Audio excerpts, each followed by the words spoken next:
welcome back to the Berg Podcast. Thanks for joining us today. With me today is Dan. Hey, everybody. And Ford. Hey, how's it going? And we're talking about new jobs. So we got a bunch of new work coming online. It is that time of the year. It's 74 degrees outside today while we're recording this. We should do this mobile sometime. We should sit outside. I feel like it would be very loud and wouldn't sound very good. But I don't know about you guys, but I was working. You know, I came in. It wasn't overly nice when I came in this morning. Yeah, I mean it wasn't bad, but it was. I okay. wore short sleeves when I left the house this morning. So I was you knew what the weather. I knew what the weather was going to be. I could have done it, but I didn't. But it was. I mean, it wasn't overly warm. No, it wasn't. At whatever time, I was in pretty early, and I walked out at like 11:30. I think we crossed each other coming across. Yeah, well, I was early today, so I had a change in my responsibility, so I was even earlier. But I went out around lunchtime to run out, and I said to Scott, I was like, "Whoa, it's like 75 degrees out here!" Like all of a sudden, it was warm, and I was like, "Oh, this is nice." I held Scott's door open for a minute, tried to just let him get a little bit of a feel of warmth inside. Yeah. What's that called? Have you seen this? Like you got to burping the house. Have you seen this? No. So Allie told me about this. Okay. So apparently, like when it's like finally nice outside, you're supposed to just open up all the doors and windows and everything to kind of refresh the air. I've never heard it, but Aaron does that. Okay. Yeah. We've already done it 3 times. Every time it gets warm, everything opens. Everything opens. Yeah, we got to burp the office. So, that's harder to do. We don't have windows. I'm very fortunate. I have a window, but does your window open? No. Oh yeah. So that's We got a lot of windows that don't open. We have portals. I didn't mean we don't have windows. Like it's not a not a cinder block building. You said we don't have windows. I just can't get out of it. I meant we don't have windows that open. Yeah. It's not a Kingdom of Jehovah Witness building with no windows type thing. No. I think when Ford redid the building, he was probably thinking if someday this ended up being his house, none of these windows open. None of them open. Nobody's coming in or out except through the door. Yeah, lock it down. Lock it down. There's one way in and out. That's it. Well, and it's so tough because it's even like in your vehicle. Yeah. I know how little time I used to drive my window down. Like if it was over 60 degrees, the window was down, right? Yeah.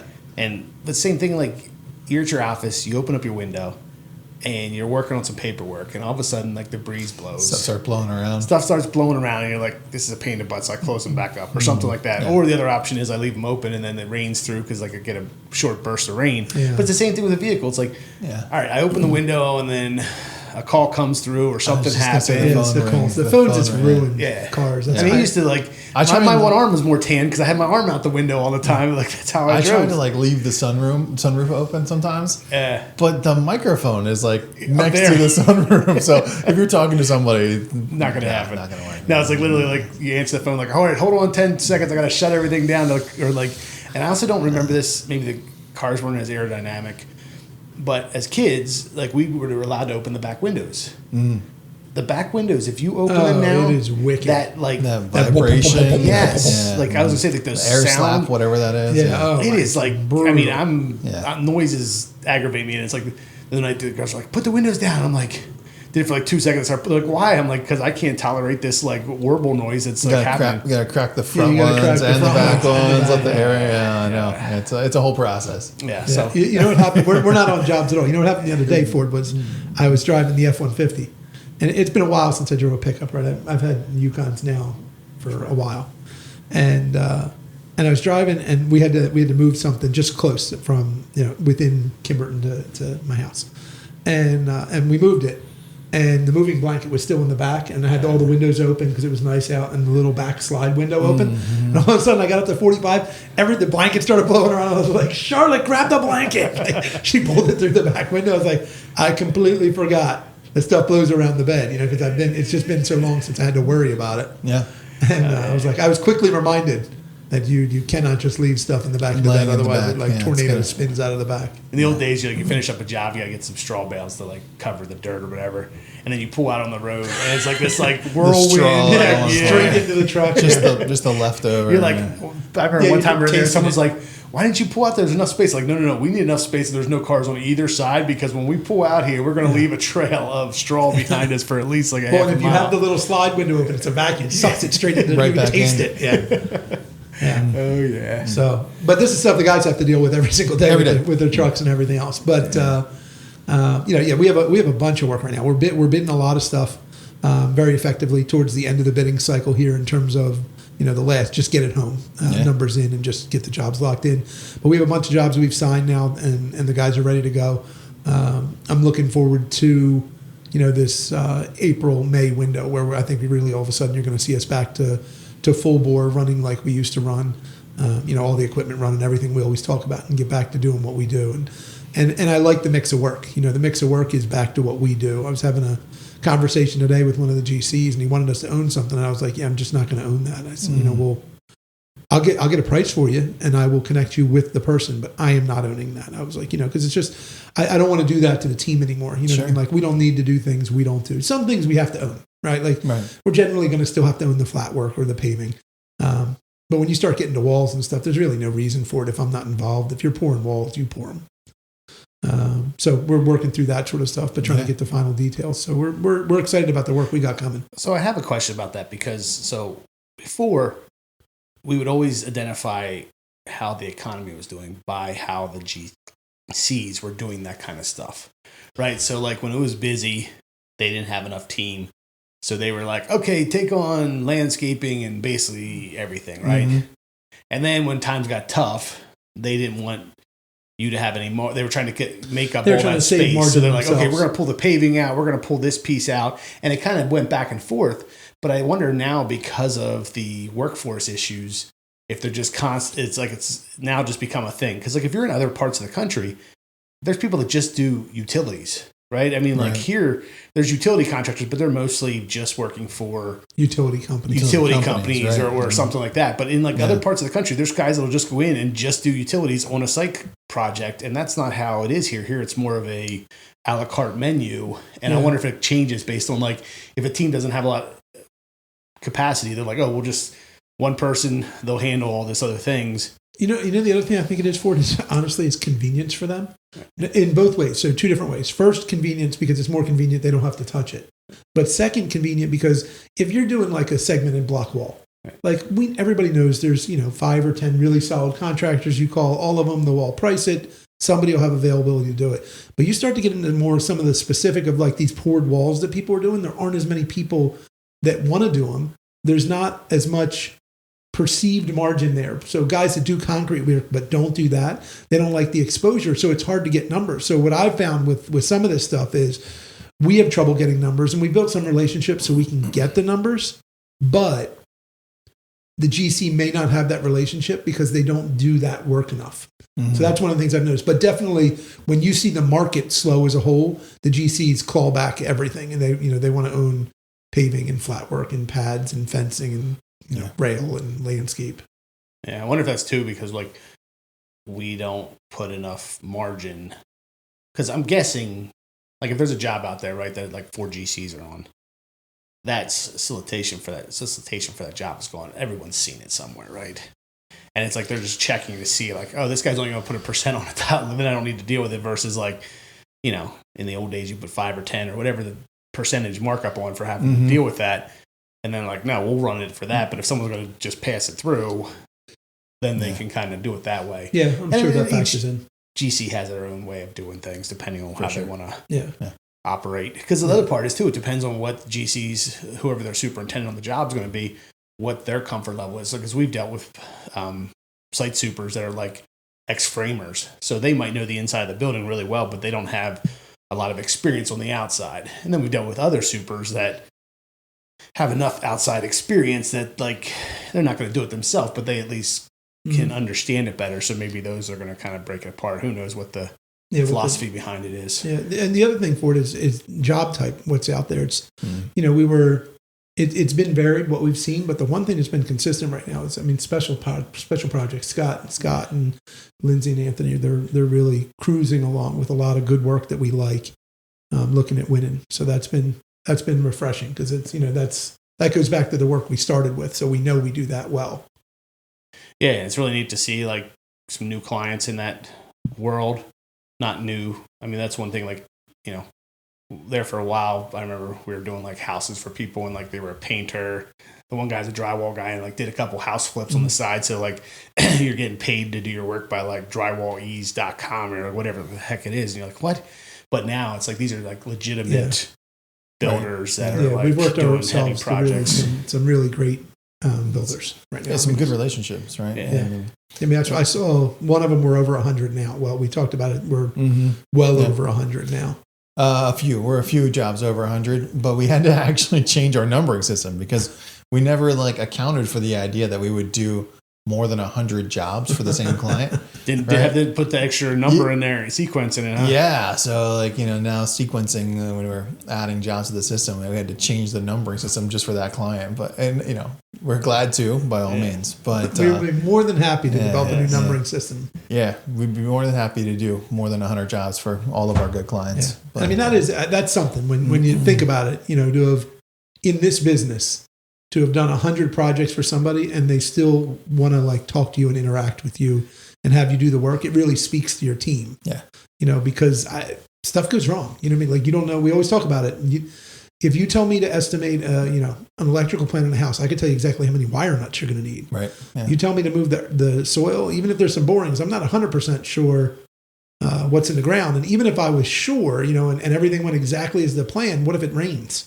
What if there's a time issue? What if it won't perk? There's all kinds of things that could happen that, so to get to that point really says something about how the teams manage the relationship.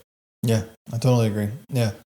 And it's such a highly customized world too. The world that special projects, I feel like every day when you deal that closely with the client who's dealing so hands-on with the owner on a day-to-day basis, I think you're always susceptible to changes. You got to be super adaptable. So it seemed, for a long time we thought paving was kind of the proving grounds, the testing grounds. And I think from a durability standpoint, it probably still is, but special projects, those guys have to kind of be jack of all trades, know it all, do it all. Yeah. And, and not a disservice to them. It comes to mind because sometimes when you say they're a jack of all trades, you say jack of all trades, but master of none. But these guys are some really solid operators, but they're able to do many different things. But beyond that, they're willing to get out of the machine. Sure. You know what I mean? So, because sometimes it's not the day for the machine today. You know what I mean? The machine's going to run, but you're going to have to do something. And you got to labor and you got to get out and you got to help. So it's that's what makes it really interesting is they're able to do all of these different things and are willing to and in most cases enjoy it is what we find is that the guys like the change. Yeah. Do you feel like this spring ramp up season has been different than others? I know it just it feels like sometimes we always have kind of this spring talk about new work coming on, right? And this one just feels like it's just developed at a different pace and sometimes at a different cadence just based on the projects that are available and the people that we're dealing with. You get that feeling? Yeah, I mean, I don't know how. I don't know if that's how an Ford us feels thing about or, it, looking at it, but I know how I feel about it. Being in the bidding of it is we definitely hit a window where over the winter there was a slowdown of concern. People were nervous, and things were holding, and everybody started to get really tight about it. And at the same time, transparently, we probably hadn't bid enough. We felt like we were in a good spot, but probably hadn't bid enough or bid aggressively enough. Sure. So that made us feel a little bit uneasy coming, through winter.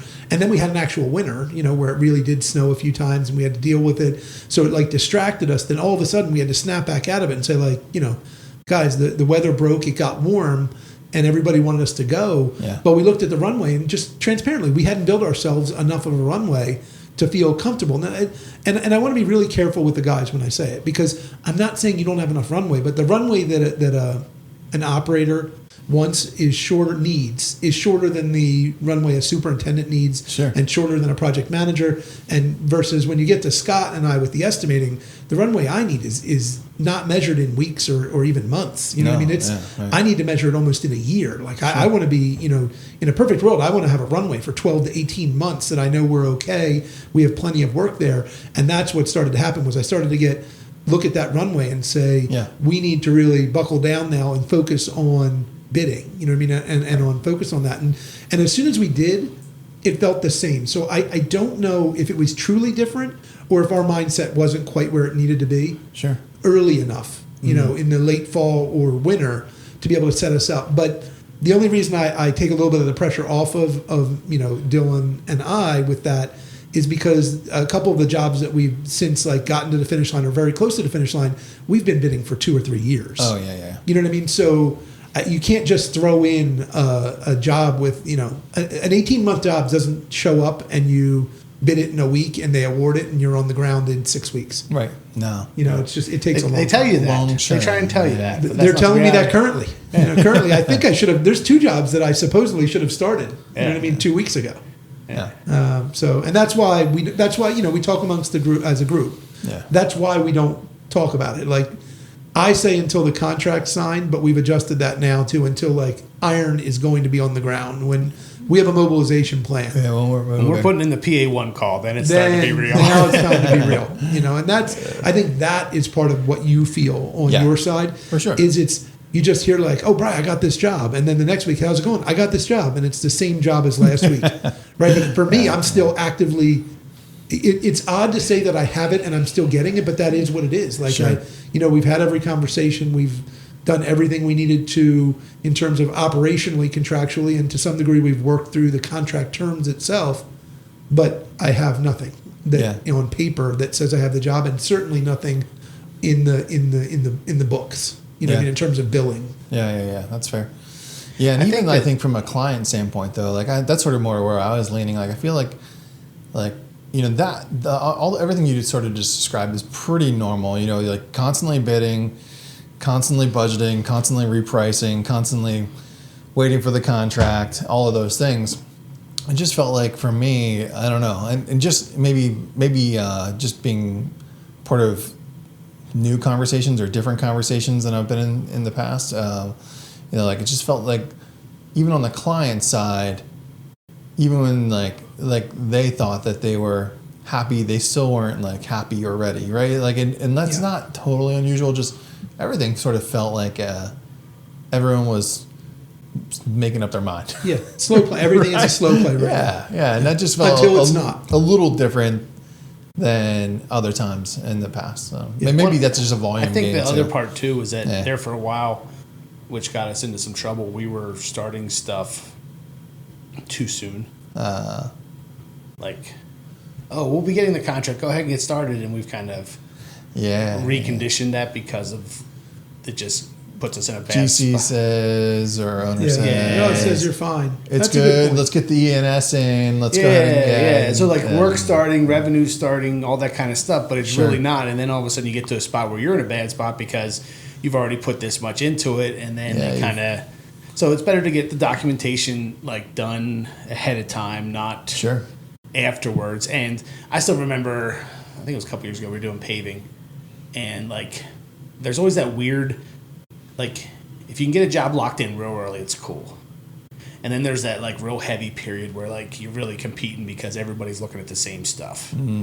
And then there's some good stuff, meat left after the big group. People kind of fill up. Right, yeah. Mm-hmm. And sometimes that's some of the best, some of the worst, whatever it is. But it's there's kind of these 3 phases to it. It's okay, if you can get something locked in last September for the spring, you got it in the bank, you're ready to go, you're feeling good, you bid in a certain manner. If you start bidding in normal spring, you're really going against multiple contractors on it, lots of things because of issues. Yeah.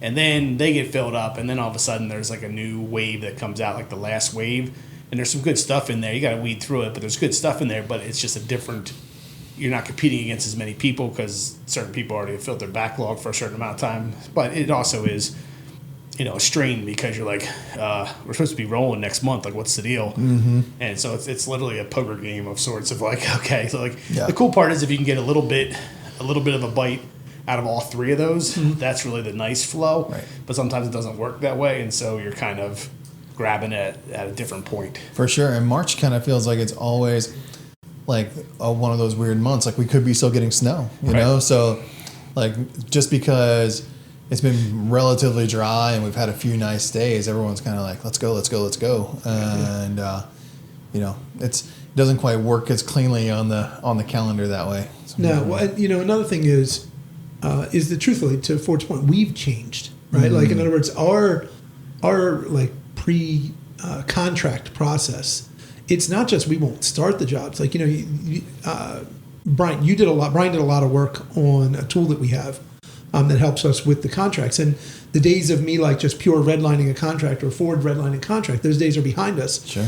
And it is amazing and terrible, right? Like it's, yeah, I mean, because you're trying to fight through, and like the measure of success working in order is that we are awarded a job, right? And then we land on the job and start working and everybody's going, and then you perform it well and you make money, right? Like that's the order that's what winning looks like. Sure.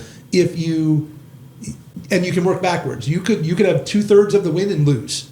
Or you could have 1/3 and lose, or you could have no thirds. You know what I mean? You don't get the job at all. And that's what's so hard is it's like you said poker, but it is poker, but it's almost I think like fishing, but we're the fish. You know what I mean? I'm not the fisherman. Like in other words, I need to get this job. Not this job, but I need to get a job. Sure. Yeah. And we all know that. Like the GCs know that everybody needs to do the work, but we also we can't just bite the first worm that we see. We got to look at it and say like, okay. Right. I can see the filament line behind that one. Yeah, That's not a good one right there. That one, that's like one of those rubber shiny things. I'm not fooled by that. You know what I mean? And it gets harder. You're waiting for the live bait. You are, and the further you get into spring or into your backlog, the more you're willing to adjust things that are likely going to burn you on step 2 or step 3. You know, Sure. so that's what's really hard. And we had a project that we just signed that there's still there's nothing contractually, but there's relationship-wise some concerns. You know, like right now, I mean, it is what it is. We are, for anybody who wants to do it, you are in a force majeure situation right now. Like there is an act of war that's clearly written in every force majeure clause. There's clearly a change in costs in terms of the fuel escalation, all those things. But, you know, you get all the way to the point of signing a contract. You've negotiated everything. Now we have operational issues we have to resolve to say to the people like, hey, you said to do this, but this, as we pointed out earlier, can't actually be done. So we need to make some modifications to how this gets done. Here's what we're thinking, get that approved. But the other side of it is then we need to look at it and say like, okay, and I shot someone an email today and said like, we are in a force majeure situation. Like I'm not saying I'm trying to do it, but I am saying it's section 22 of your contract. It calls out active war clearly. Fuel was bid at this price. It is now this price. We need to come to a resolution before I start a single piece of equipment on how we're going to compensate for the fuel, or if you just want to wait until fuel goes back down and we don't know when that is. You know, and so you go back and that's what made me think of it. You go back to when we were, you know, when we pictured like flying high and fast in like 16, 17, 18, even 19. And like, we wouldn't have considered that. Like Brian would have said like, well, what about fuel? And we will figure it out, Brian. Like if we don't run the equipment, this won't work. We have to run the equipment, you know. It's gotta go, I know. But so we've slowed ourselves down for our own sake, because what you don't want to do in this business is run 2/3 of the race and think you're great and then lose. You know, so you want to come into it where you have a fighting chance and you at least know your competition. You know, and not competition you're bidding against. I'm talking about what it is that's going to restrict you from having a successful job. Competing environmental factors. Yeah. Okay. Well, and that's also too, like you said earlier about having 100 jobs with somebody. You build a relationship. You know how they operate. They know how you operate. You know, that's part of something. If you're getting a new client for the first time, contracts take longer because you're reviewing them and there's different things. And then there's some customers where we have like a base contract that's with them that just you add riders based on the job. Well, you've already negotiated the main.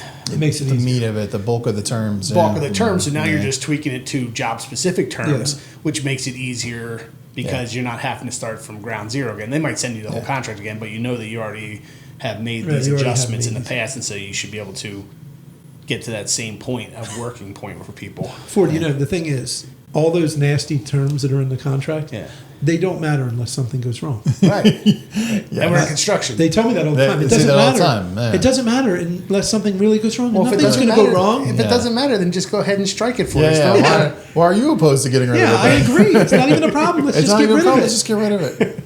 How about we just go with my contract? It says what I'm going to do. Yeah. Write the date you want it done. I'm fine. Can you please make my contract part of your contract? No, well, we can't do that. Oh, yeah.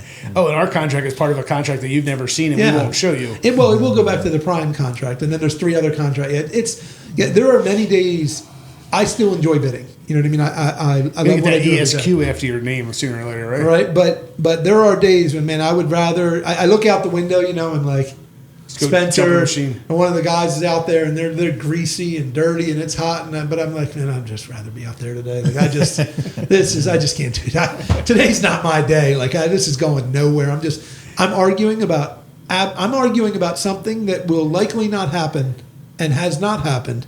And if you were a fair, moral person, even if it did happen, we could have come to a resolution. Right, we can come but to we're going to have to change this because I can't count on any of those factors. I can't trust that we're going to be reasonable about this when it goes wrong. Right, So, and that's where Dash 100 matters. You know what I mean? That's where when you can start to, and it's going to take a lot to get to Dash 100 with big commercial contracts. Sure, You know, but if we can get to Dash 10, Dash 15, like Ford said, we've worked this out. There's a trust level there. There's a relationship and a phone number. That you can call a person and say like, hey, we got to talk about this because this isn't good for you or I. We got to figure this out. Yeah, for sure. So the work's coming. That's good. Yep. I'm eager to see. There's little metrics that mean nothing to anybody else, but it means something to you and I that I'm not going to bore the guys with. That I am just itching to see certain things with equipment hours and usage and idle time and just everything that relates to us running and the guys getting to do what they want to do because they don't want to sit in an idling machine or home or any more than anybody else. You know what I mean? Like they want to go. We're just itching to go. So hopefully Scott and I have done enough to give them the fighting chance to go out there and do what they do. Yeah, gotta go, and we're gonna do it safely. Always safely. Always safely. Safety third. No, safety first. Yeah. Micro. Let's talk about micro. Safety first. Safety first. So, that's probably a fair place to wrap it up. It's spring. The work is here, and we're ready for it. So, thanks for joining us today, folks. We hope you got something from this, and we hope you come back for another episode.